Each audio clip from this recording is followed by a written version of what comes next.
welcome to Far From Over, Amazon Class Struggles and Union Organizing. For the past 5 years, the Socialist Project and Center for Social Justice have organized numerous events on the topic of digital capitalism, the gig economy, if we were to call it that, and class recomposition and struggle through their Capitalism Workshop series and to numerous educational forums sponsored by the Labor Committee. Today's event reflects this point of emphasis, and it is also a strategic organizing priority of the Socialist Project's Labor Committee. Indeed, one of the central political challenges of the left today is the organization of and support for the self-organization of workers across the sectors of digital capitalism into unions. Silicon Valley corporations such as Google, Amazon, Facebook, Apple, and Microsoft have quickly become one of the most powerful sectors of contemporary capitalism, if not the most powerful. And these and other corporations have been equally creative and vicious in keeping their operations all but free of unions. So one of the struggles to organize and unionize workers in big tech has recently centered on Amazon, the pivotal company in the new logistics of distribution and retail, and now one of the largest employers in the United States, next to Walmart and the Department of Defense. Significant class struggles have emerged at Amazon. Jeff Bezos, who's on track to become the world's first trillionaire, possesses a fortune greater than Morocco's $119 billion gross domestic product. And every hour, Bezos takes approximately 315 times the $28,000 median annual pay to Amazon workers. That class division and the inequity, in conjunction with the brutal conditions of work and labor in Amazon warehouses from Italy to Germany, from Bessemer to Brampton, has motivated workers to organize. Now, it was widely hoped that the recent pitched battle for union recognition at Bessemer, Alabama, would be a turning point in this Amazon workers' struggle, setting off a series of unions being formed elsewhere. If lessons are to be learned and new strategies taken up from the failed vote, it still may be. If there is to be a renewal of the union movement in working class politics in North America and beyond, Amazon is surely at the center of the firms of digital capitalism that the working class and all socialist organizations must strategize to conquer. So I'm really glad that many thoughtful people have joined us today to inform us about Amazon and capitalism and class struggle that's happening today. And we're going to start today with Alessandro Delfanti, who's going to kick things off with about a 20-minute presentation. Alessandro teaches at the Institute of Communication, Culture, Information, and Technology at the U of T, and is the author of the forthcoming Pluto Press book, The Warehouse, Workers and Robots at Amazon. So after Alessandro's done, we're going to move on to a 1-hour roundtable discussion with some Amazon workers and organizers. And after that, there's going to be some time for some audience participation and Q&A. So thanks again for joining us today, and over to you, Alessandro. Thank you, Tanner. I'm going to try and give sort of a bird view intro to some of the main features of Amazon and some of the things I think are getting in the way of organizing at Amazon, and some of the things that are actually functioning when it comes to organizing at Amazon. So I'm going to try to just give, again, sort of a broad kind of bird view of the situation there. So I've been doing research, especially in Italy, in the main fulfillment center warehouse in Italy, which is MXP5. That's the code name for it, and it happens to be my hometown. So there's some serendipity there in terms of why I started working at on Amazon and why I started doing research in that specific place. Maybe we'll talk about that. Actually, we will talk about that specific warehouse in a few minutes. I kind of wanted to start by mentioning ambitions of this company. So, private employer in the world, 1.5 give or take workers hired by Amazon directly, and then almost as many hired through temp agencies, especially to staff warehouses during seasonal peaks like Prime Day or Black Friday or Christmas. So the ambition of this company is like, okay, I should also mention the wealth approaching at this point, like Tanner said, 1 trillion in terms of value of this company, which is unprecedented in the history of capitalism. So the ambitions of this company go beyond the simple size, I think. So first of all, I want to say that it's probably trying to become the market pretty much in the same way in which, if you remember, Facebook tried to become the internet, like the one bottleneck through which all our online connections will take place. So Amazon is in a similar sense trying to become the market, not only because of the size, the number of customers, the number of commodities it sells, but also because of its ability to influence the market. So its ability to influence consumption.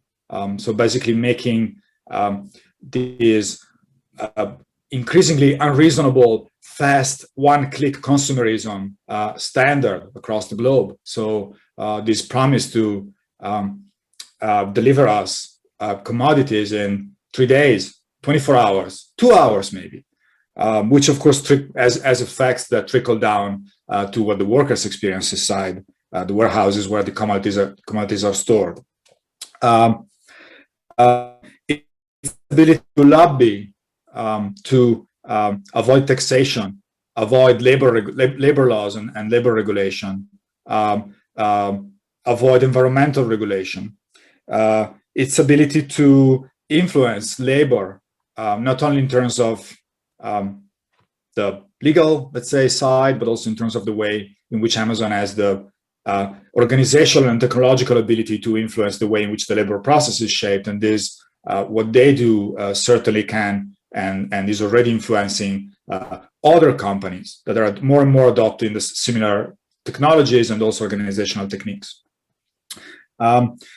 So I think there is something about the ambitions of this company which goes beyond its size. It's also very differentiated, and it's very difficult to capture it in one single sort of snapshot. So we're very familiar with the e-commerce side. So a few hundred warehouses across the world, online commerce, you order something, and that through algorithms, your order trickles down to a warehouse where the order is retrieved, packed, and then shipped and finally delivered to you.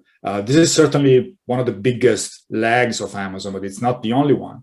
At the very least, we should mention Amazon Web Services, which is the biggest cloud computing service in the world. And it's strictly integrated with their e-commerce operations. It's their most profitable leg of the company. It also provides the infrastructure for many other companies. So this, again, when I'm talking about Amazon becoming the market, there is also something about providing the basic infrastructure for other retail companies or other companies, digitally native, so to speak. So for instance, Zoom runs on Amazon services. Uber runs on Amazon services. So Amazon provides the basic infrastructure for many other companies that we will sort of file under the umbrella term of digital capitalism. Amazon Web Services is also, again, strictly integrated with the technological organization of labor inside Amazon's warehouses. Of course, it provides the infrastructure not only for Uber, Zoom, and so on and so forth, but also for the e-commerce operations in-house, so to speak. Amazon develops surveillance technology to be used in the warehouse to surveil workers, and then sells similar technology to third-party clients, including law enforcement and immigration agencies in the States, including final consumers who may want to purchase, AI-powered cameras to surveil the space around their home, or even drones to surveil the space around their homes. So there is something about, it's also a major cultural producer at this point. So producing mostly TV content. So anyway, a very huge beast, very difficult to capture it in a single conversation. I think very difficult to understand it as a whole, in a sense. Although it has to be, we need to strive to understand it as a whole, I think.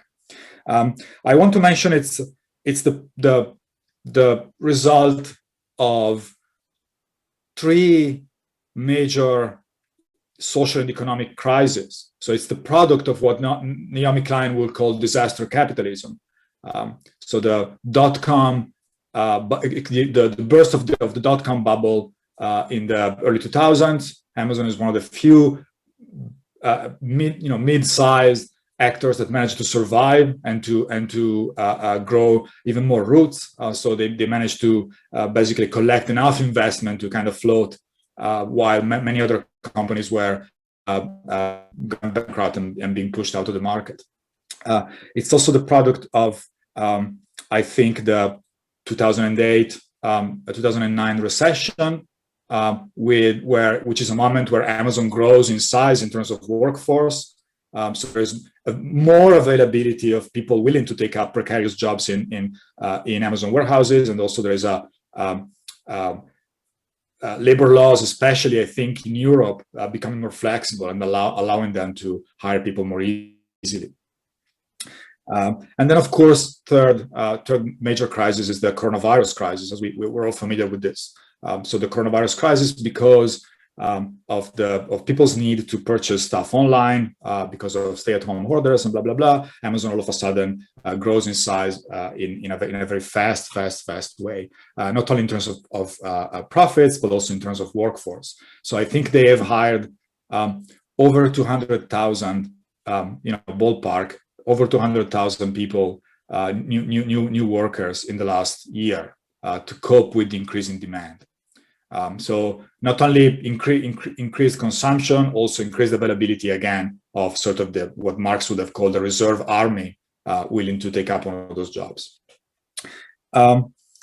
So I think we've seen in the last few years quite a few examples of people trying to resist and Amazon and organize against it, especially in warehouses, especially in reaction to widespread surveillance, widespread precarity, despotic management, and also very important, the rhythms of work.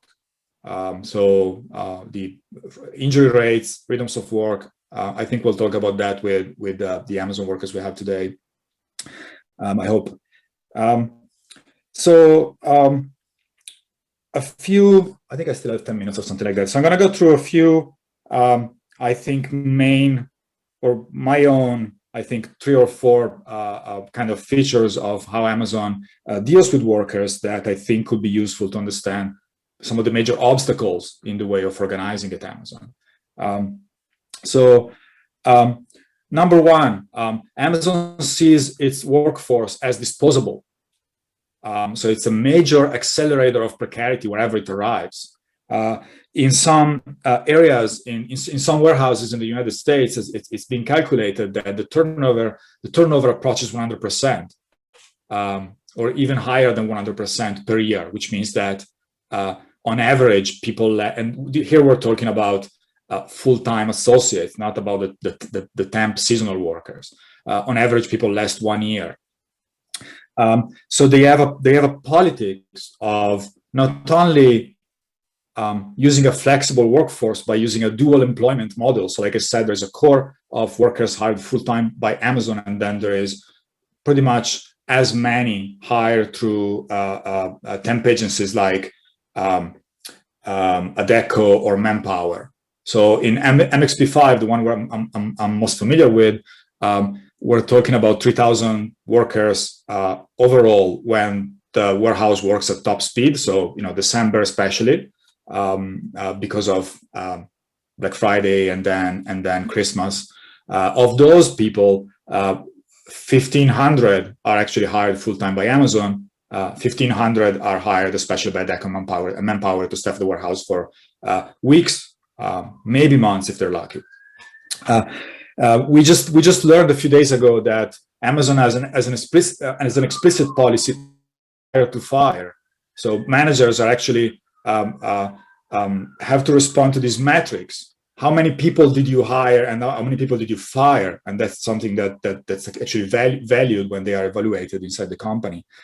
So I kind of call the system Amazon has built around these very fast turnover cycles, planned precarity, pretty much like planned obsolescence for digital gadgets. But we all know that if we buy a phone, it's built to last for a couple of years, and then for different reasons, we'll have to buy a new one. So the companies actually build a sort of like a certain life cycle into the technology itself. So I think it's very similar with Amazon workers. The company knows there are certain life cycles that workers where workers are productive enough to stay in the warehouse and be useful and generate enough value for Amazon.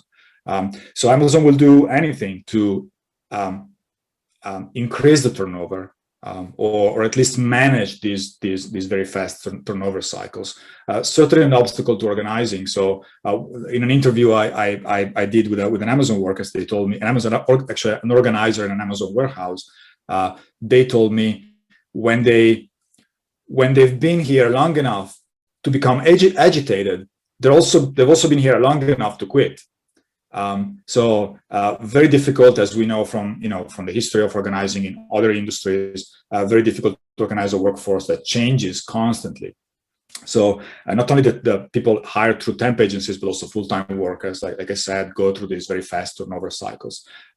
Amazon again will pay you to leave, will give you extra money to leave after a couple of years. So every year you spend at Amazon working during a peak, which means the fall, all the way until the end, they will give you $1,000 or 1,000 euros to quit your job. Especially important in countries where they can't just fire people at will. So especially important in Europe. So they will pay you to live. They will pay you to get an education, not to train you to kind of go up the ladder at Amazon, but rather to find a better job outside of the company. So they will actually pay, I think, 90%, I may be wrong, of certain educational programs to their workers to kind of foster them to quit. Precarity and workforce being seen as disposable. There's another main obstacle is the widespread system of workplace surveillance that Amazon deploys in its warehouses and outside of its warehouses. So certainly another obstacle to workplace democracy. So we're talking especially about monitoring productivity, making sure that workers keep up with the pace dictated by algorithms and robots, so the technologies they work with. The most basic, such technology is the barcode scanner that they use to scan the commodities you either store or retrieve from the shelves. So pretty much like a gig economy phone app. I'm sure most people are familiar with this. Amazon workers tend to walk around the aisles of the warehouse with a barcode scanner, pretty much the kind of technology you see used in a supermarket to scan barcodes when you buy something, right? So the screen of the scanner will tell you where to go and what to retrieve. Go to second floor, aisle X, cell K49, and retrieve this coffee mug that I have ordered. So the scanner is used to assign tasks to workers to organize the labor process, but also to monitor, strictly monitor the productivity in terms of rhythms of work. How many items did you store or retrieve per hour? Have you met the targets set by management? Increasingly unreasonable targets. Have you picked 100 items per hour? Have you stored 80 items or 120 items per hour? It also monitors breaks. I think people are maybe familiar with this. So because the first thing an Amazon worker does is scan its own badge to log into the system, the scanner is kind of linked to what this person does. So if you go to the bathroom, you have to log off and then log in again, and that is counted as time off task. And management can use that to kind of like discipline you. The scanner also mediates between workers and management. So, for instance, the scanner can be used to call a worker to go at the workstation where supervisors work for a one-to-one meeting where they will be told that they're too slow or they took too much time off task. The scanner also surveils ideological compliance with Amazon's corporate culture. So workers are constantly asked, do you feel positive? Do you like the management you're working with? Please project loving energy onto the robots you're working with. Workers are constantly polled, and they have to answer questions constantly kind of keep them in check in terms of compliance with the ideological or the corporate culture, let's say, that Amazon builds. And again, we could talk about this forever. And then, of course, more mundane things like widespread cameras, body scanners you have to go through every time you enter or exit the peak tower, so the place, the area of the warehouse where the commodities are stored. So every time you go to the bathroom, or maybe not to the bathroom, but every time you go to take a break, you have to go through. You have to walk back through body scanners. And then there is like more traditional union busting techniques that also get in the way of specifically organizing. So I think we've seen so much, I think,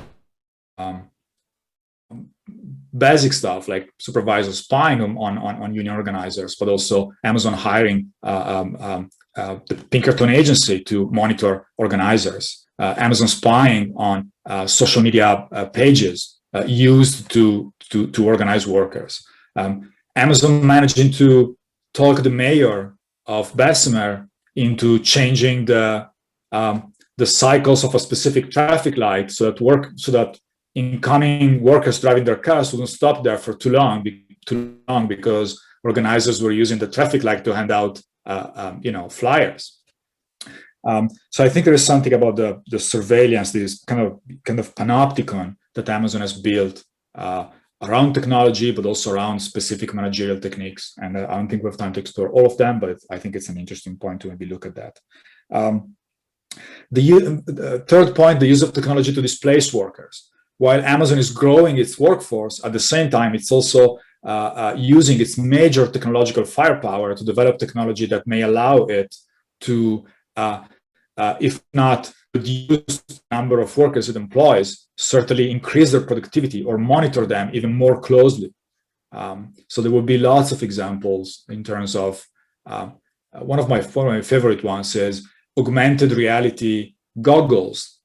Imagine you're a supervisor wearing this headset, and when you look at a worker, the headset uses face recognition technology to identify the worker and then projects on top of your natural visual field information about that worker.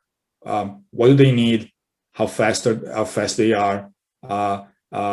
Their status, which may be which may have to do with this kind of ideological compliance we were talking about. So this is a patent Amazon owns, for instance. There will be many others that have to do with increasing the rate of workplace surveillance and increasing Amazon's ability to break down the labor process, increase productivity, and use workers to, make sure that workers collaborate with machines, with the machinic organization of the labor process in the warehouse. So I think I have to start wrapping this up. I'm super happy to talk about all this stuff. I kind of wanted to mention something that happened at MXP5. Again, this big fulfillment center in Piacenza, which is my hometown, last month.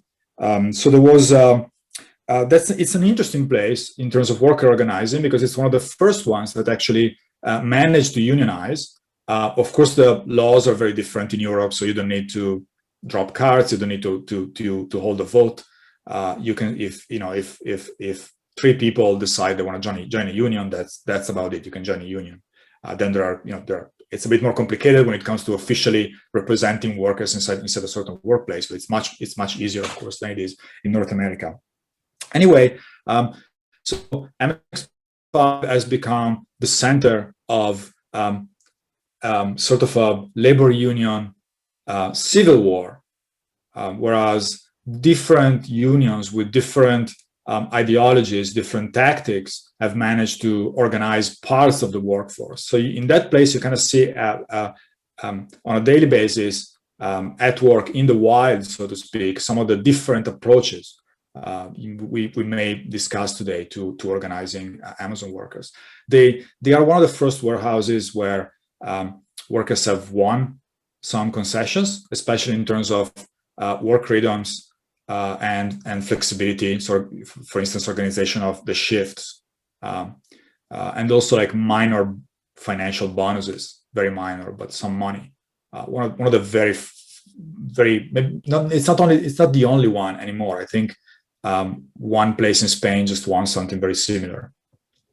But what's interesting is that you have the kind of traditional mainstream center-left unions, and then you have the neo-fascist union, which is something unique to certain European countries, of course. And then you have a radical, more autonomist union that's trying very hard to enter the warehouse to change especially to change the tactics that the more mainstream unions have been using. So there is something about a wealth of different approaches. I'm super happy to discuss more in detail in one single warehouse. So I was mentioning the fact that a month ago something happened there. I think it's an interesting example. There was a strike.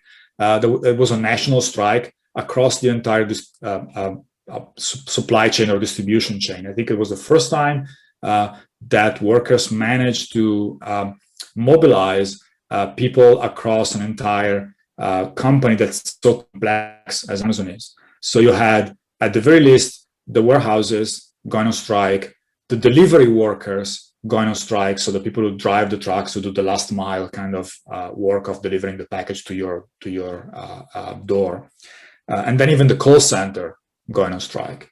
So I think there is something interesting there, because while some people have identified the warehouse as the choke point of logistics, you can stop there. You can stop the warehouse. You can maybe have a major effect. Amazon is doing its best to counter that possibility of being of a single warehouse being a choke point. So they're in all countries, they're building networks of warehouses where they can reshuffle orders. So you can slow it down, but the orders will be delivered if one workplace stops and another one 50 kilometers away or 100 kilometers away or 10 kilometers away is still working. So mobilizing across the entire distribution chain, not only across the warehouses, but also across other, across the entire division of labor of the e-commerce operations, I think was partially successful. So I think I'm over my time now. I'm gonna stop here. I could go on and on and on for hours. So I think I need to stop here, and I'm super happy to go more in detail into any of this during the roundtable, or if there is any question. Sorry for being a little late. No, you're right on time, Alessandro. Thanks so much. And I'm going to use my clap emoji. Thanks so much, Alessandro. For your contextualization of how Amazon has become very much embedded in so many other sectors of contemporary capitalism. I mean, we also remember it's like a vertically integrated conglomerate with an entertainment wing even, and so much else. And thanks also for offering a systematic overview of the major persuasive and coercive techniques and technologies Amazon has built and operationalized to deter, prevent, and diminish the power of workers to organize and fight back. Really looking forward to your forthcoming Pluto Press book, The Warehouse Workers and Robots at Amazon. And as I know from the tradition that you're coming from, you're also focusing on worker agency and struggle. And so while Amazon's doing everything it can to disunite and disorganize workers are also building, engaging in forms of collective action. And so on that note, we're really grateful that 2 Amazon workers engaged in this struggle have joined our event today. So let's shift gears now to the roundtable portion of our event with Paul Gray and Jessica Ireland in conversation with Alessandro and Amazon workers and organizers Ira and Fathia. First of all, Paul Gray teaches in the Department of Labor Studies at Brock University and is currently doing a lot of work on gig economy organizing and the different strategies and tactics that involves. Jessica Ireland is a graduate student at York University. Ira lives in Queens, New York City, and has worked at an Amazon delivery station for over a year and a half and is co-founder of Amazonians United. And I'll sort of post the link to that in the chat bar in just a moment.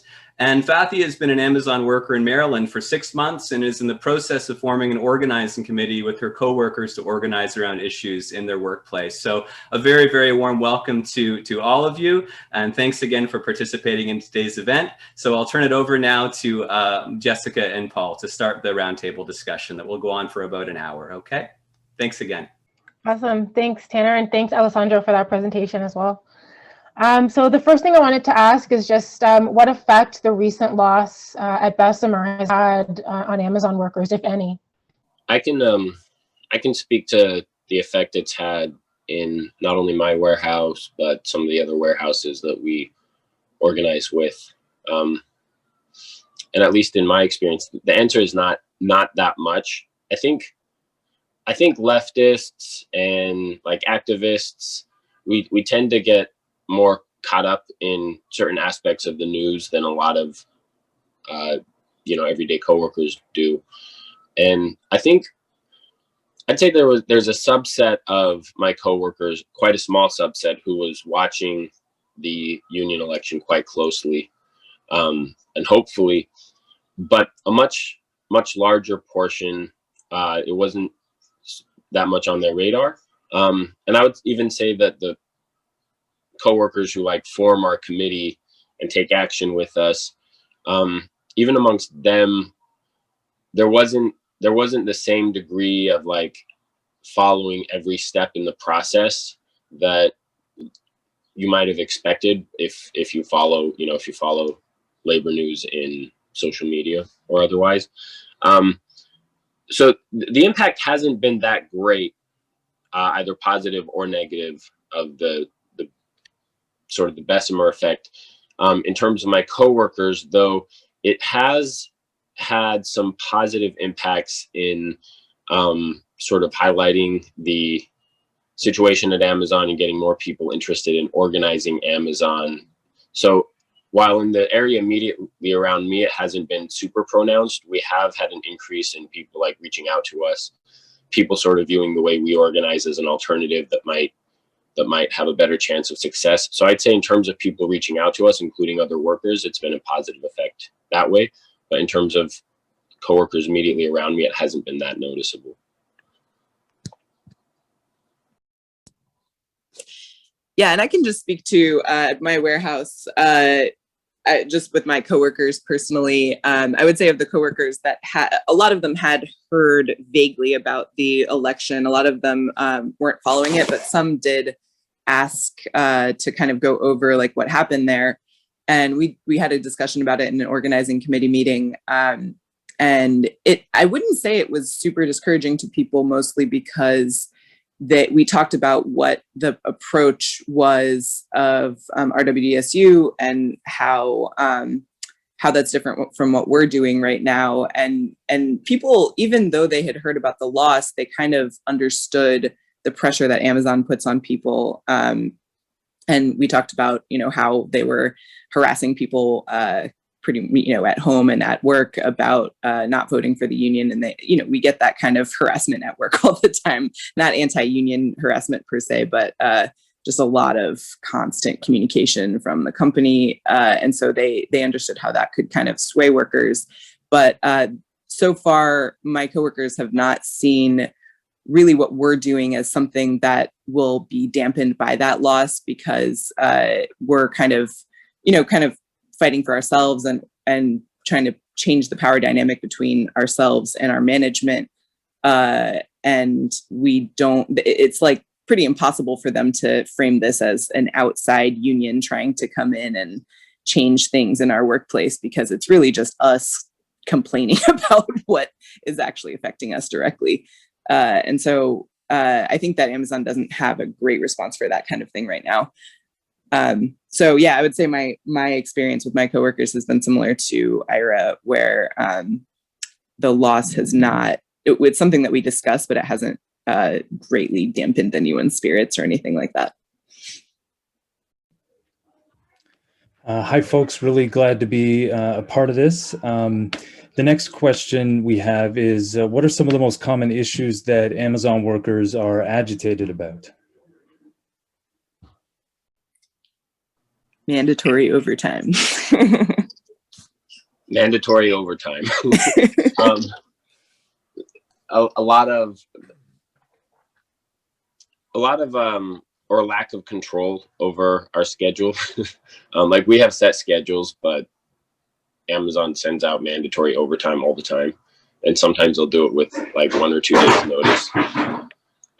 The other thing that's really big is speed up, just the rate of work and understaffing. Mandatory overtime was the first thing that workers at MXP5 in Piacenza managed to keep under control after their first strike.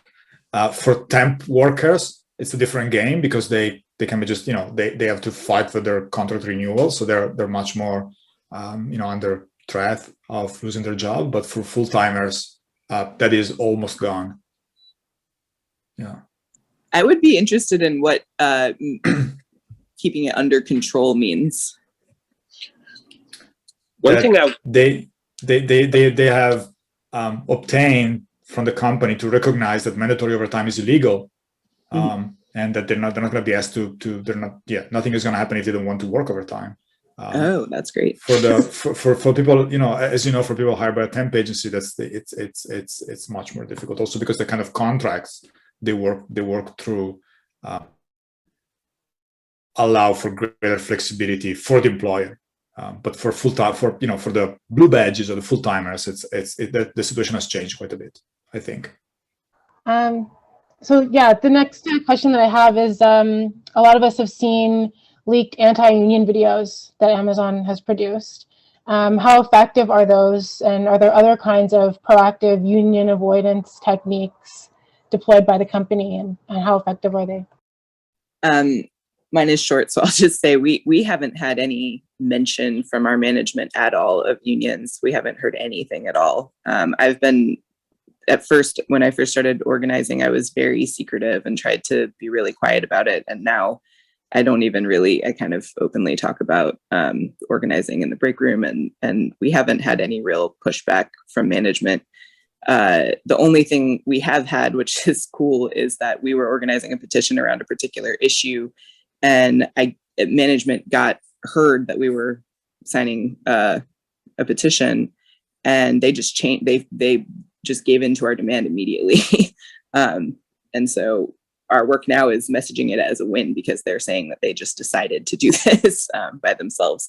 But so other than that, we haven't had any kind of like anti-union messaging. I have seen the anti-union video, but they haven't shown it to us at our workplace.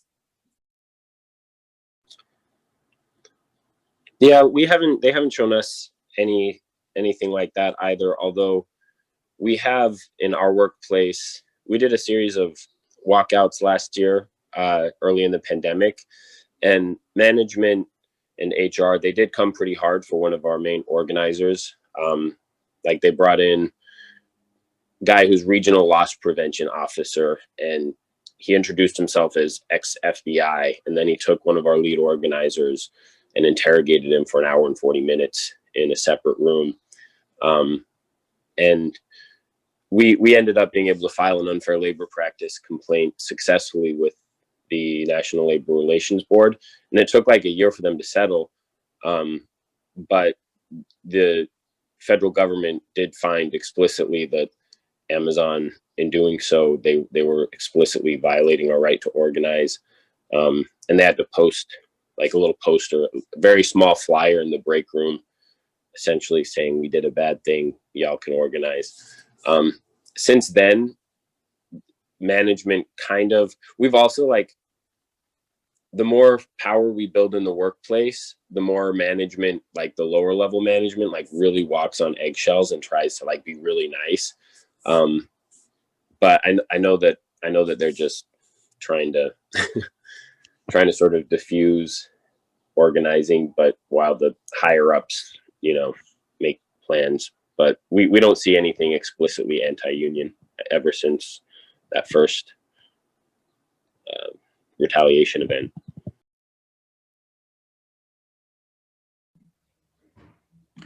Okay, great. Another question we had was, how would you describe the organizing model or approach taken by Amazonians United, and how is it different or similar to other Amazon worker organizing efforts?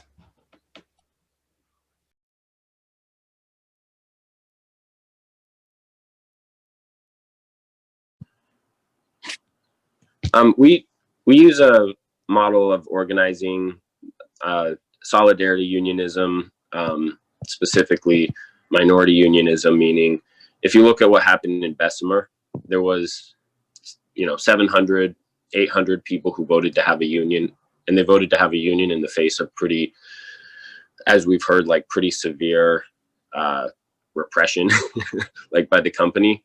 And that's 700 people that, if we're organizing in the warehouse, we should be viewing as folks who are willing to take action with us, whether it's sign a petition, whether it's do a walkout. Those are folks that we would want to be reaching out to in that warehouse, and we wouldn't be asking the government's permission to act like a union. We'd be identifying supporters. We'd be building up our organizational capacity. Doing barbecues together, doing small workplace actions that gradually escalate, get people to see that when we stand together, we make change. Because like 700 people taking action in a warehouse can make some improvements in that warehouse. And then you'll have, the 1,000 people who didn't vote one way or the other start seeing that, and they start becoming supporters as well. So we don't need Uncle Sam or the company to tell us it's all right for us to be a union. We view ourselves as a union, and we grow by acting as a union.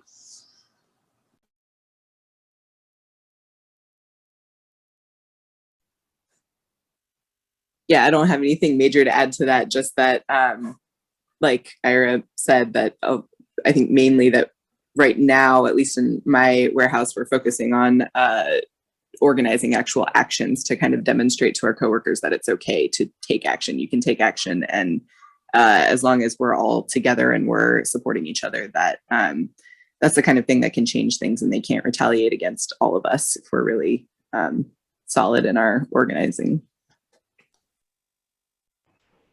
Okay, that kind of ties into the next question that we had here as well, which is, in your opinion, how important is it that Amazon workers win union representation, and how optimistic are you about the potential of non-union forms of workers' organizations, so things like action centers and other things, and how do you see non-union organizing efforts relating to union organizing efforts, if at all? I can very quickly say that I think that with Amazon we have the both examples. So North America, no union presence. Europe, lots of FCs which have union representation, and I think the union presence in Europe has been useful to at least partially normalize the despotic managerial techniques, the rhythms of work, or the kind of flexibility built into things like the mandatory overtime or these new mega cycles. So they've been useful in terms of containing Amazon. They haven't really won much else. So there is something about certainly like a seed of workplace democracy, certainly seeds in terms of winning actual rights and benefits and improvements. It's more about normalizing the situation, though, rather than anything revolutionary. But this is because most of the unions that have a presence in European warehouses tend to be sort of kind of center-left moderate unions. So their goals tend to be limited. Their tactics tend to be limited. In Italy, so in several countries, there is like this sort of like union civil war they mentioned in my hometown in terms of different ideas of how you could maybe use more radical tactics, and maybe you could fight for something a little bit different than what they're fighting for. But certainly, at least the normalization part is starting to happen, I think, in Europe. Can I just, I guess, follow up if Ira and Fathia, not to like put you on the spot, but in the American context, like, do you see there being, because you're talking about kind of non-union things, so do you see there being any, do you think that it's important at all? Is there any role for emphasizing on unions, or is there strategic reasons, or have you tried working with unions, and do you have any experience there? Like, how do you kind of view unions and non-unions in your experience, I guess? I really think that kind of depends on what your definition of a union is, because what we as our kind of organizing committee and our warehouse have been talking about is kind of like what is a union, and what is how were unions made legal in the first place in this country. It's become, it was very difficult and illegal to organize a union for a long time, and that was overcome by workers taking action together and coordinating strikes. So and it now again has become very difficult to organize a union. It's maybe not exactly the same, but it's there's a lot of bureaucracy and slowing down of the process and ways to kill the momentum of organizing a union now that make it much harder to actually like go to a union election and win a union election. So what we've been talking about is, you know, do we need the government to certify that we're a union before we decide that we're a union? And what we're talking about in our warehouse is how you know, the kind of approach that RWDSU took. You know, obviously they were facing a lot of difficult you know, repression from the company and just like generally like the situation for unions in the US and in general, but we know that didn't work. And so in order to deal with a company as big as Amazon, it's, you know, going to take kind of workers building their power and taking action and also reaching out to other warehouses and coordinating with those other warehouses in order to really make any kind of real changes. And so I would say, I mean, in terms of like working with unions, you know, there are a lot of allies that we have that work in current like established unions that are kind of leftist union staffers that, you know, support us in various ways, but we don't officially work with any particular union as Amazonians United. I don't know if Ira had anything to add to that. No, that's really good. We view ourselves as a union. We're a small union, we're a growing union, but we view being a union as a process of developing the agency of our coworkers and ourselves. We view things like elections or strikes or, you know, elections are just one tactic we might have that can serve the broader purpose of increasing the agency of our coworkers. And it's something that we will certainly entertain as a tactic in the future, along with, you know, strikes. If we look at it and think, yes, doing this will in fact help us develop organizationally, help our coworkers feel like they're part of the process, help coworkers, you know, step into that role. But the thing about unions in the US that a lot of folks outside of the US don't realize is that our union bureaucracies are orders of magnitude larger than most union bureaucracies throughout the world. And our contracts that tend to be negotiated, they negotiate things down to like the most minuscule point, that to the extent that like they don't establish like a minimum threshold of how good things should be. They establish, you know, exactly the way things are supposed to be. And if they're not like that, you're supposed to grieve it. You're supposed to work now and grieve later. And then it has to go through this whole bureaucratic process. And that's just not really how we try to do things. And I think even the process of getting a contract like that would require developing so much like organizational capacity in terms of our coworkers willing to have an inside game to run an election and get everyone to vote yes. I mean, that's even getting to that point to where we can execute that tactic is like such a lift that, you know, when we have the capacity to decide if we want to use that tactic, we'll use it. But I mean, we'll make that decision. But for now, it's just building the, you know, agency and sense of being in control of the process by our coworkers. On that note, I was wondering if maybe you could, and this is directed to any of our panelists, if you could speak to some of the specific kind of actions in which you've engaged. How did you choose which issue to focus on? What was some of the thinking behind that? How did you choose which tactic or activity that you were going to engage in? What was the thinking about that? How does this contribute to this idea of solidarity unionism? I mean, we determine issues kind of mostly through listening to our coworkers and like being really, you know, situated on the line and sort of getting a sense for what folks are griping about, you know, sort of like developing an idea sort of informally, but then kind of testing that hypothesis, being like, okay, it seems like speed up is a problem.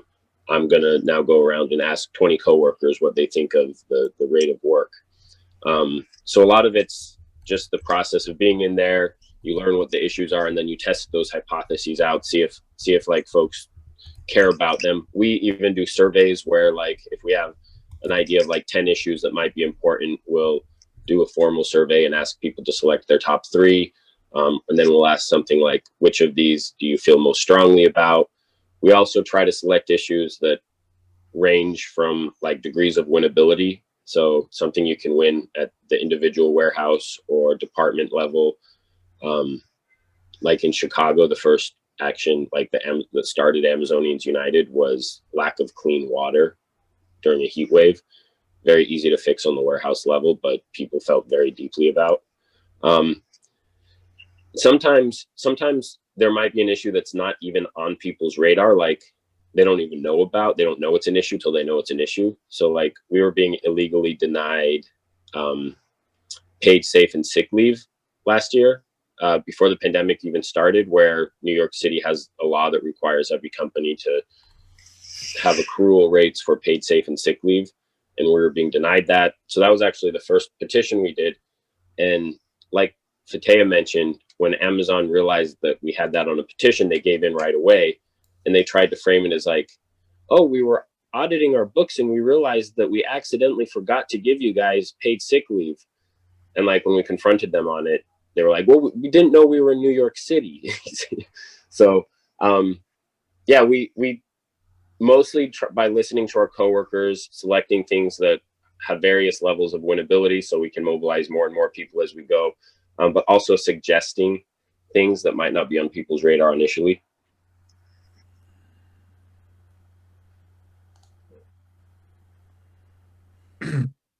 I kind of wanted to mention that also in the example I know the most in my hometown, there was a very similar issue with the company not giving people the kind of raise that goes with the contract, with the national contract the company was using to hire, like at the time, 1,500 people. And this is not a lot. It's like maybe 50 euros a month after 2 years or something like that. But the company just denied that that was something they had to do by law. And then when after the strike, they did it, but they portrayed that as them kind of handing out extra money because they were good to the workers, not them just complying with the law, because the strike kind of forced them to, and the unions had realized finally that there was something going on there. So very similar.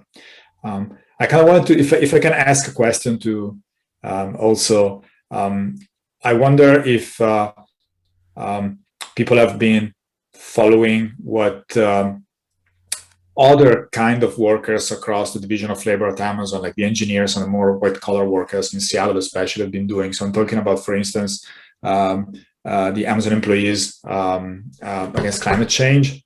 That may not be the correct name.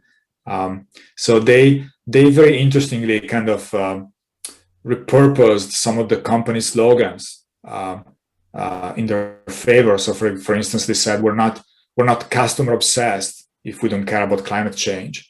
I think it's a very, with these big multinational companies who have this need to kind of like keep on building their brand through these more kind of ideological tactics of, like, for instance, having a certain slogan or a certain image or public image. I was wondering whether Amazonians United had been doing anything in terms of either fighting this image or subverting this image somehow.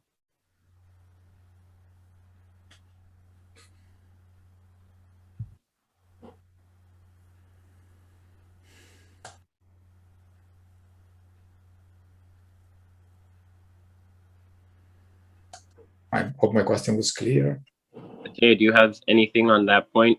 I mean, we make jokes about, because one of Amazon's slogans is like "work hard, make history." We make jokes about how we're making history, but or our goal is to make history, but not how Amazon wants. But we haven't done all that as well as the Amazon Employees for Climate Justice folks. They're really sharp with that. Yeah, I think that is cool how they've done that. I don't think in our warehouse in particular because I would say most people are very cynical about the company's message, because it's so obvious. They say one thing and then they do the opposite. They say, oh, we care so much about you and we care so much about our customers or whatever, but they don't actually, it's all about speed and all about, pushing us to turn over, to quit, and so that they can get new, fresh people in. And that obviously ends up, when you're speeding everything up, it ends up, there's a lot of packages that are damaged and things that don't make it to people. And, it's just very obvious to folks in the warehouse that Amazon, has this face, but that the reality is very different. And so it's hard to take any of their kind of slogans seriously. I know that our managers, when they put up their bios, they have which of Amazon's slogans are their favorite, and so the ones that are always put customer obsession are always the most annoying managers.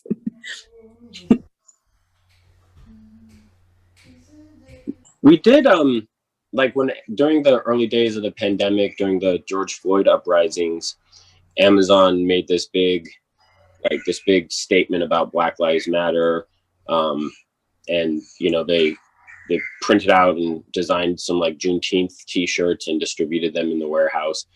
And Amazon's workforce is primarily people of color in the US. A lot, most of our committees are, women of color, and they felt quite insulted by Amazon, trying to create this public image of caring about Black lives when they were literally at the same time, not during the curfew in New York City during the uprisings, they weren't even relaxing the attendance policy for people who couldn't get to work through the police curfew, holding down subway stations, and they were writing people up for missing work.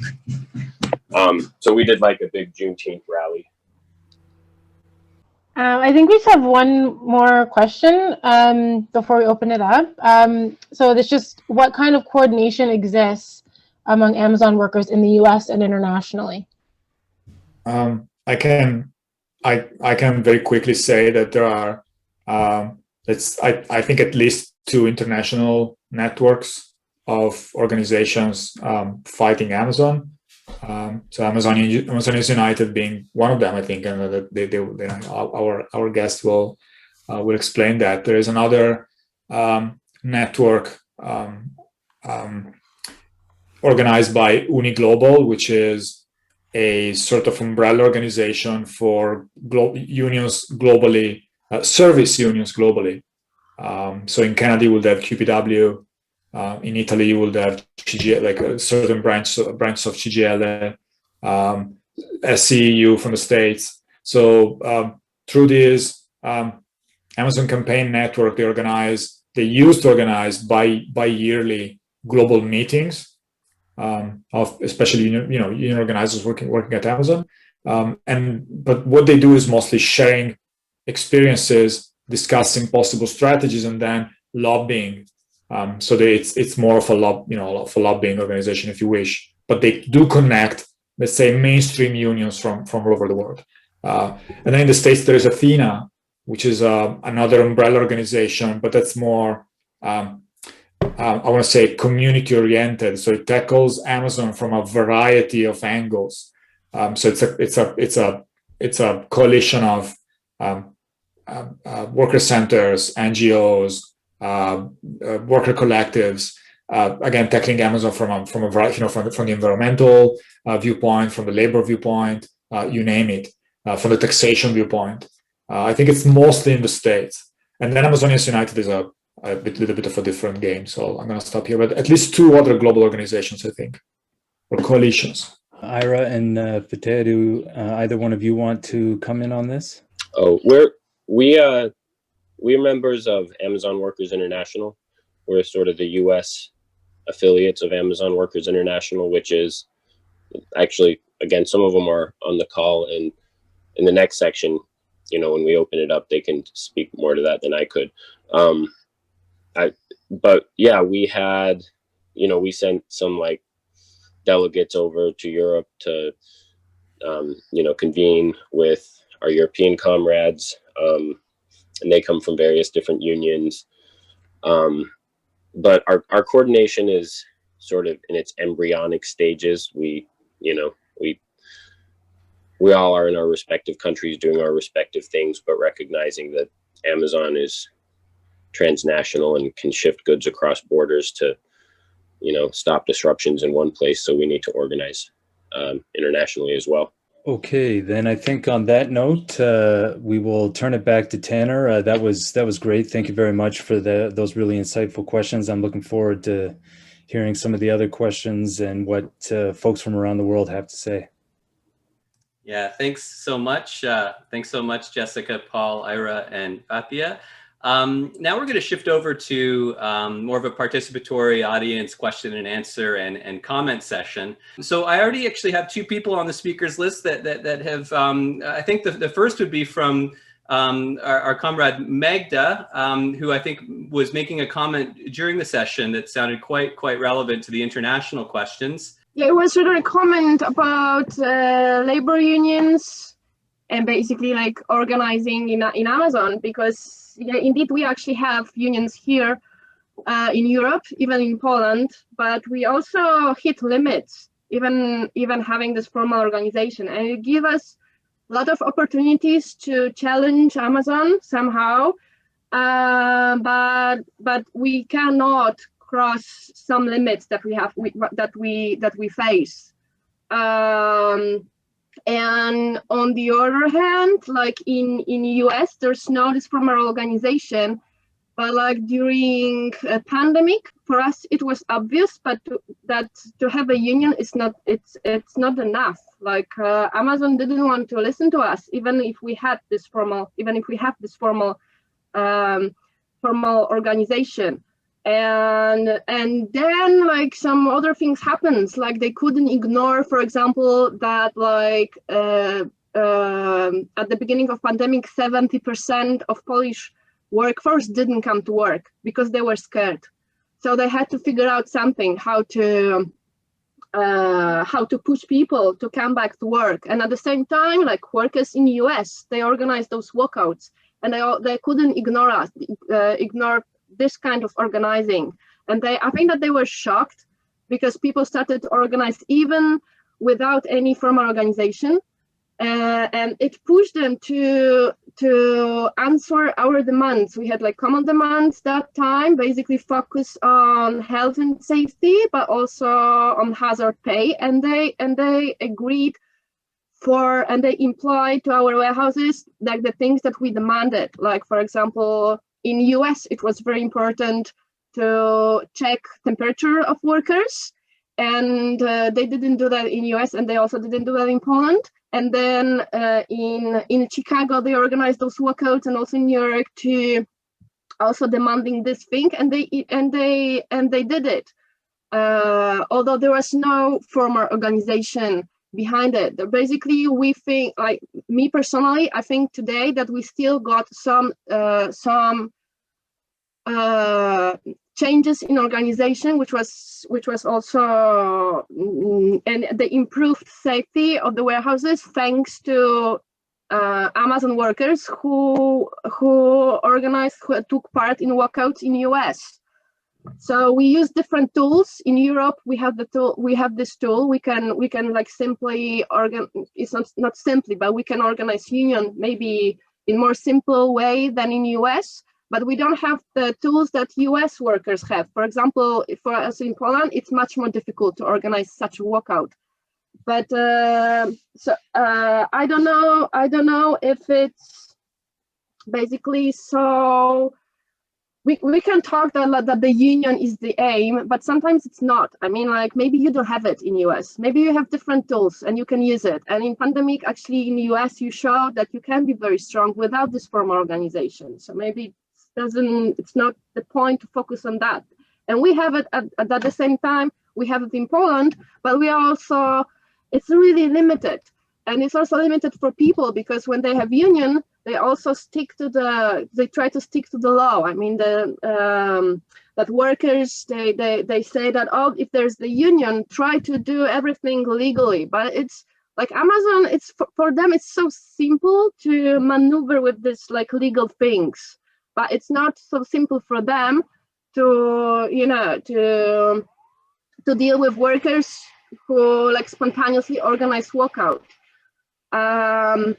So this is what I wanted to say, that maybe there's no point to focus on this like legal things so much, because you have some tools to organize, and I think that you are very strong in US, and you show it last year, and we can also achieve something here thanks to your walkouts. And that time, like a year ago, we tried to do like a lot of things internationally, like or transnationally, and it was very important. So now we should continue this transnational exchange, and this is something that Amazon is very scared of and cannot ignore, whatever if we do it as a union or not. Great. Thank you so much for sharing that with us, Magda. Much appreciated, and insightful on the international question as well. I've got a few other speakers on the list. So I think I have Donald Schwartz. Donald, you're welcome to unmute yourself and make a comment or ask the questions you have for the panelists. Okay, well, first of all, thanks to the presenters for a great start. And I would like to also add that I think the broad strategy of Amazonians United is a welcome breath of fresh air into the labor movement. At the same time, I like to know a bit more about how Amazonians United is organized. Do they actually have members, a dues structure? How do they choose their leadership? I was just going to say I'm a newer member of Amazonians United, so Ira can actually speak to this more than I can. But because there's so much turnover in Amazon, there's not a plan right now to have like people officially join as members and pay dues and that kind of thing. But it's a bit more informal in terms of how our kind of decision making is. It's more kind of regional, but there are leaders of different regions that are elected by the folks that are active in the network, but we are in the process of kind of bringing in more of our coworkers to be connected with other Amazonians United members and other warehouses. Yeah, it's very, because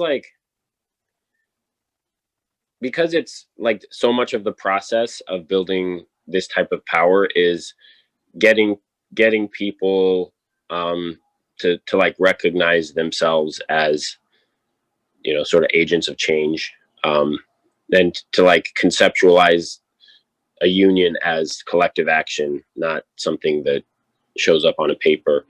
Our membership is largely like, if we want to define it formally, it's based entirely around these committees that we form. And these are folks who after we've been taking action and building together, it's like, we do ask, we're committee, like we ask for folks to like start viewing themselves as committee. We've also we've kind of experimented here and there, especially in Chicago, with like dues paying structures. But like in terms of people actively identifying as Amazonians United, that's largely when we get to a certain point and people start, feeling like it's something they're building, and they make an explicit commitment, like, I am a committee member of Amazonians United. But we don't like go around collecting dues. We do fundraisers. We have in various places experimented a little bit with dues paying, but also like when we do events, we just ask people to pitch in as well.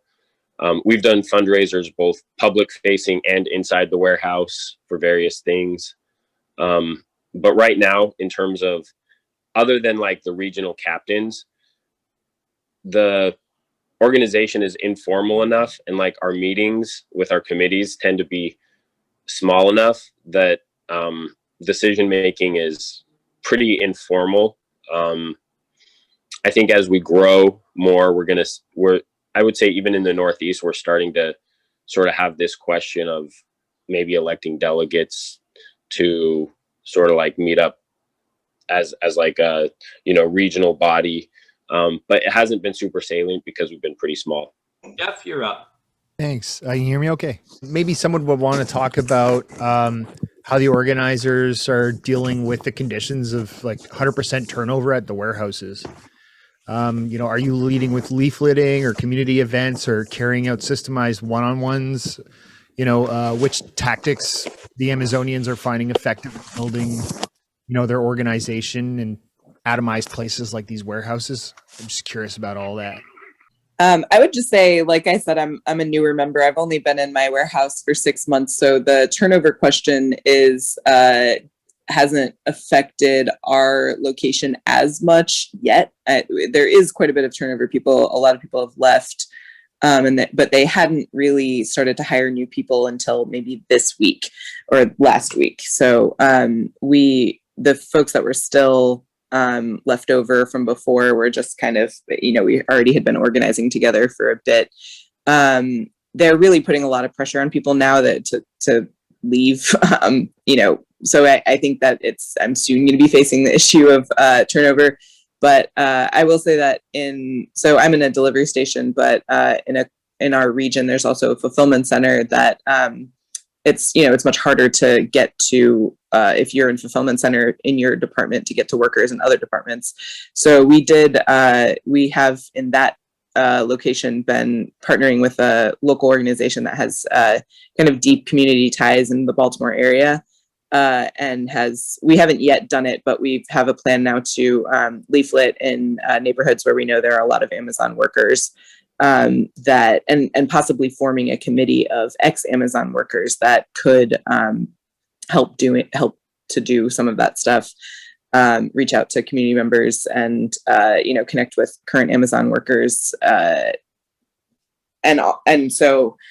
there's a lot of folks that also just work at Amazon seasonally or leave and come back, and so it's not there's that kind of building that kind of organization wouldn't necessarily mean that it's just ex-Amazon workers, but it could be occasional Amazon workers. And we have actually leafleted because it's a fulfillment center and it's hard to kind of get to other people in different departments. We have leafleted out front. The worker that's kind of inside of the fulfillment center that is directly connected with Amazonians United did not leaflet. It was us, the rest of us that don't work directly in that location that came over and helped leaflet so that we wouldn't be identified. And that actually was a great experience. I mean, we leafleted for a couple of days, and we I would say like 80% of the workers we spoke with gave us their contact information, which is, we worked for a union previously and done a lot of leafleting, and it was a much, much better kind of response than any leafleting I had done before. And they were able to kind of start building an organizing committee from that. So that has been a cool kind of experience, and we're planning on dealing with that in this area, or trying to deal with it through having some kind of like community support and organization that will outlast necessarily that you are working at Amazon, because I know in our organizing committee, folks that have left have expressed interest to me and still supporting the organizing work in one way or another. We that's really cool, Fathia. I didn't know all that. That's super cool about the future plans. We do a bit of a combination. There's sort of like a few possible errors you can make.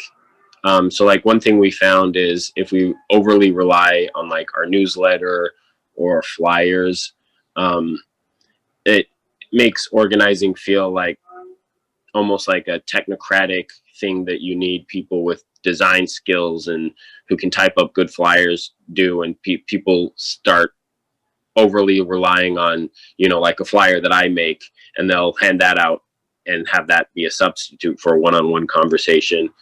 But we've been able to find that as long as like the flyers or the newsletters are not a substitute for the one-on-one conversations, they're a pretty good way to get like new people involved quickly.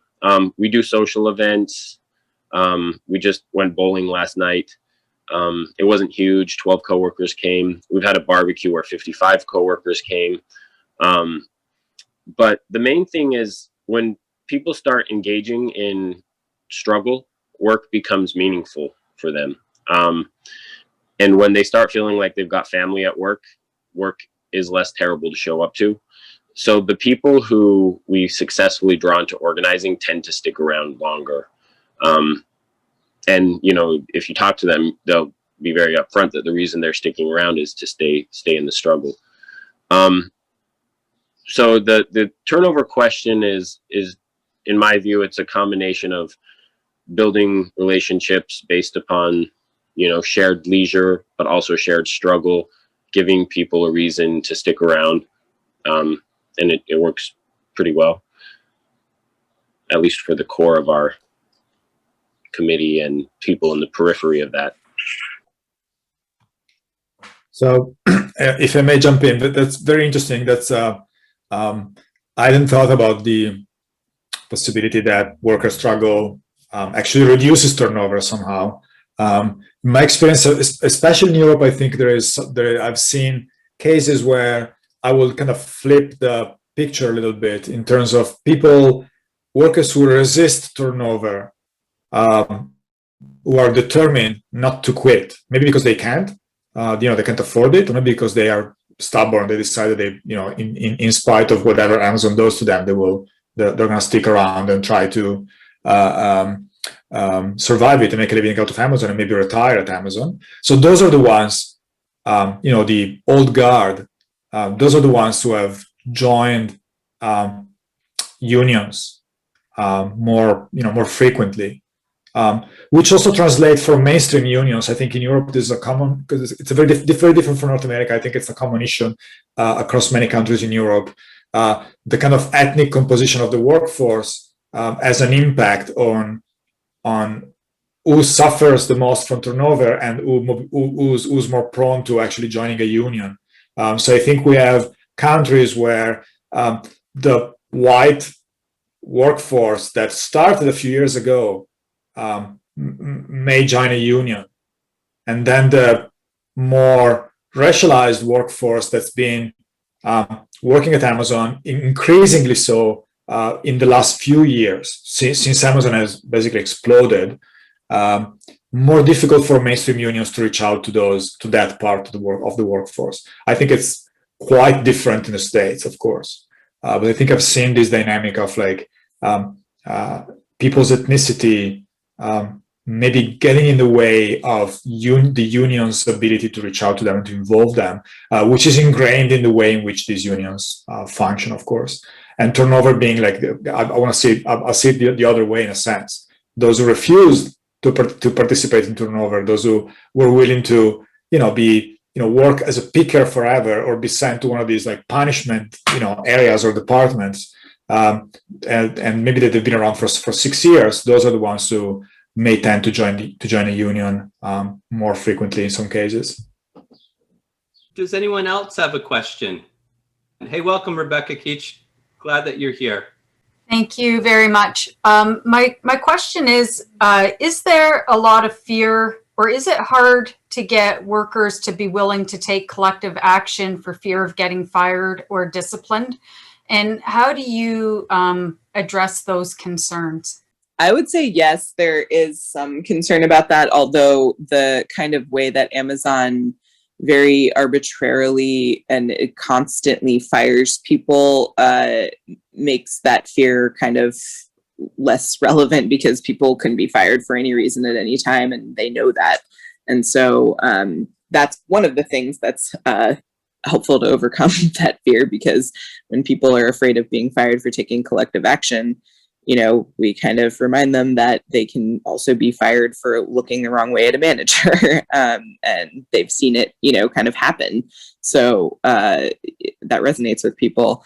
There has been that kind of fear, but I think the thing that really helps people overcome that, I know that recently when we were getting folks to sign up for the petition, we had over 80% of the warehouse signed on the petition before, management kind of just gave in to the demand.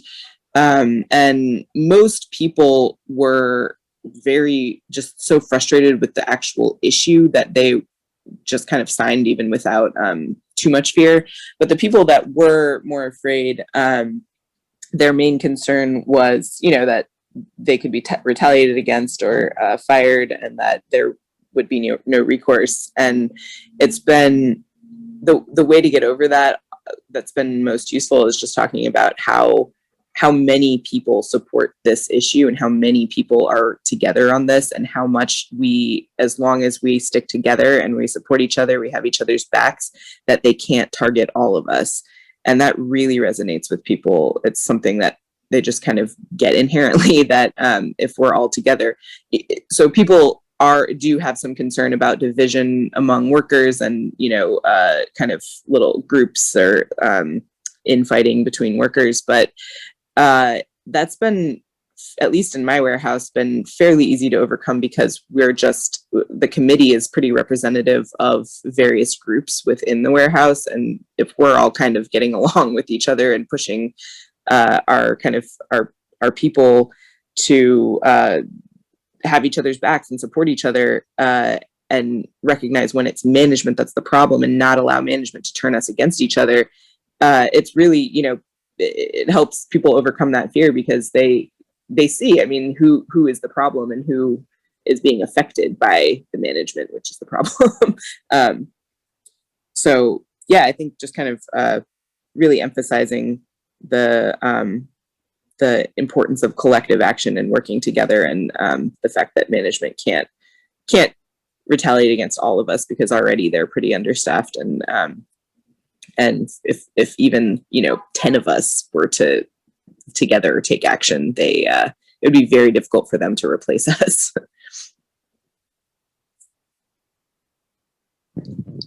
Yeah, we've had similar experience. I would say in the US, we do have one feature of our labor law that is kind of unique and good, which is protected concerted activity.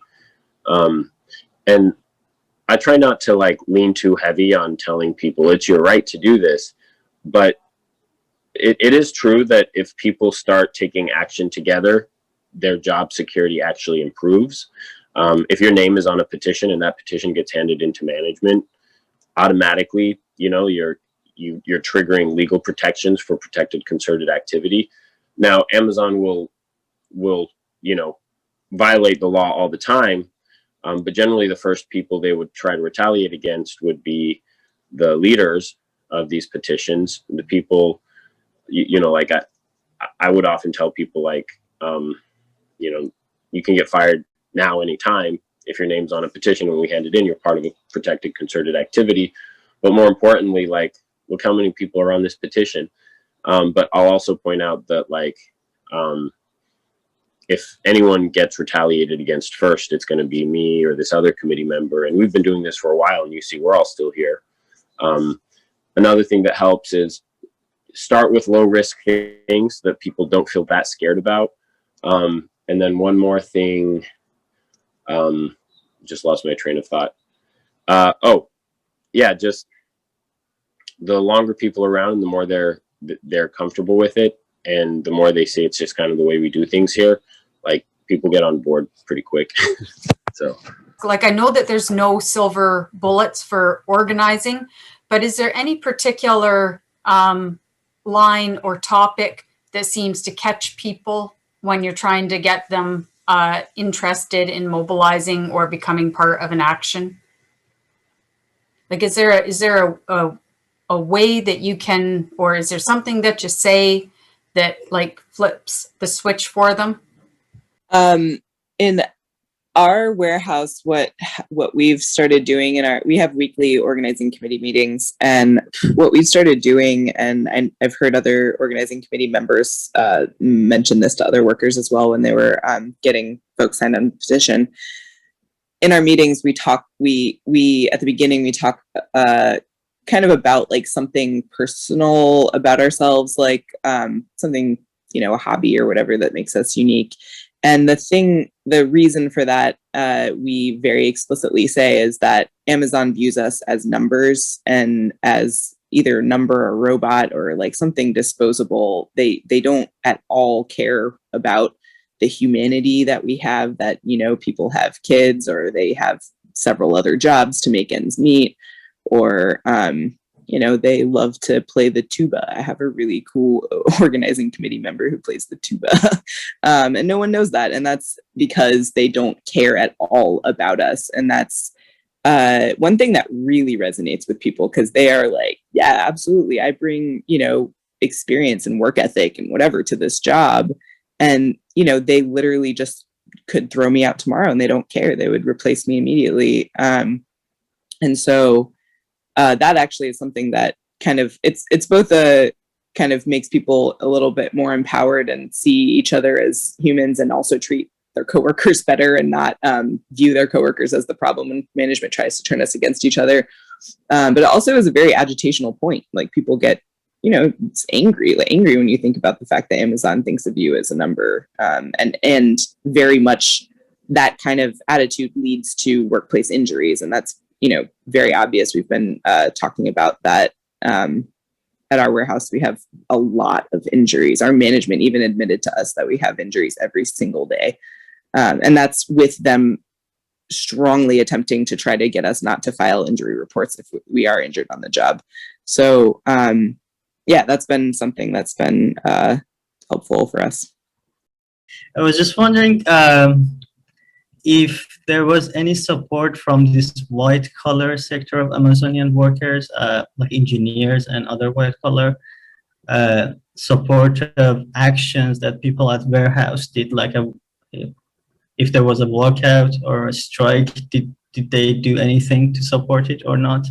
And also, again, about, this is kind of another question, but also about white collar Amazonians.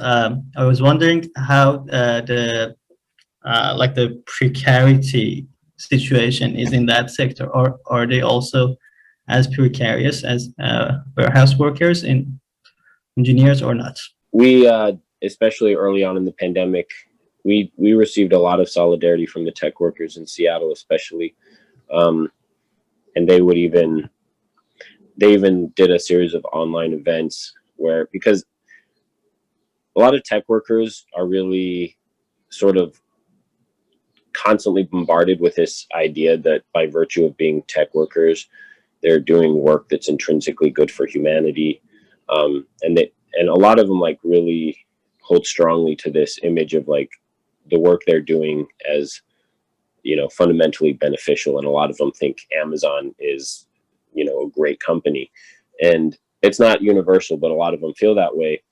And early in the pandemic, especially some of the Amazon Employees for Climate Justice folks, they hosted events to put us in dialogue with other tech workers, to kind of like reveal the underbelly of Amazon. And the goal was very specifically to sort of like start creating that shift in consciousness amongst tech workers. And it was effective. And actually, like, Amazon came down on them really hard. That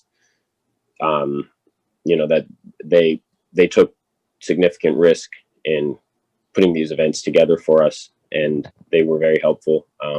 Garnered a lot of support, even financial support from tech workers. So yes, there is some of that going on.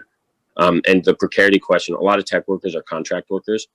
Ones that are hired directly tend to have that better job security, but Amazon also does do a lot of that through contract work. So there's a degree of precarity in the white collar side as well. If I may, I think I want to add that there is, while interclass solidarity is historically rare, I think there is something specific about this moment in time where not only the kind of technical or organizational connection between those who design the technology and those who use the technology in the workplace are very visible in a sense, but there is also something about the tech workers being more politicized in the last few years. So I think this also helps these moments of solidarity across the division of labor at Amazon and beyond.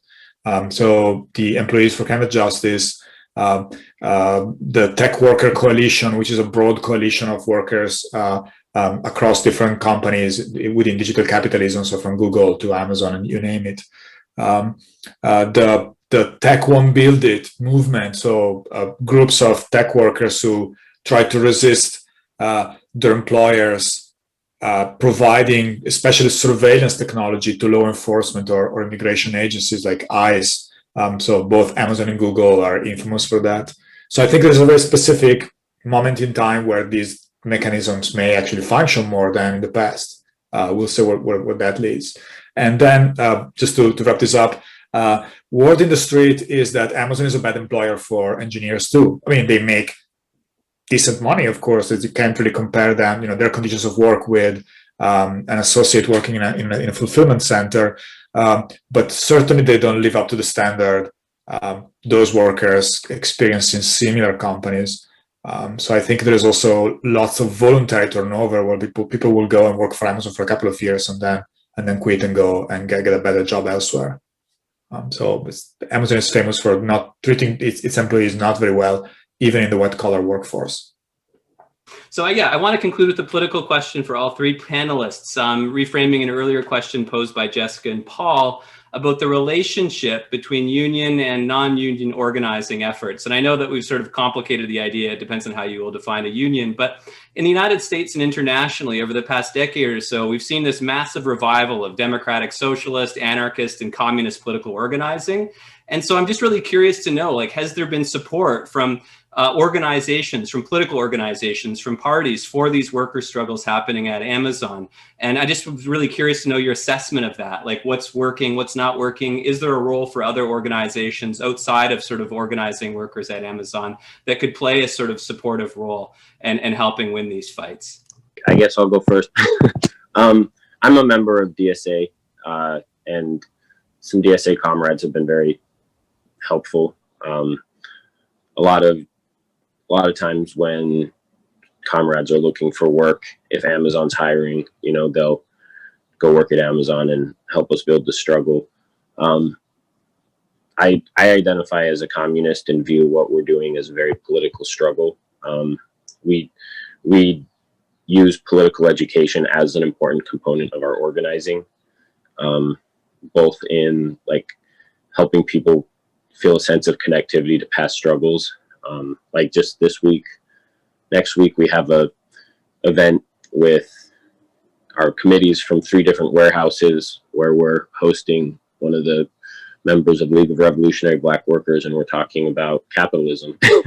So I view what we're doing as extremely political. I'm not trying to affiliate Amazonians United with any political group, but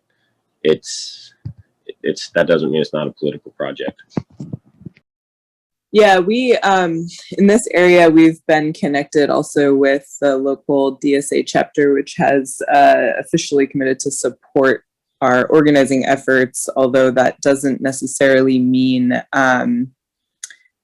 since we're not public as any kind of organization yet, the main work that they've been doing is kind of recruiting folks to get hired in Amazon and organize, because we aren't going to be able to do much just organizing in one warehouse. We need to have several warehouses around the area.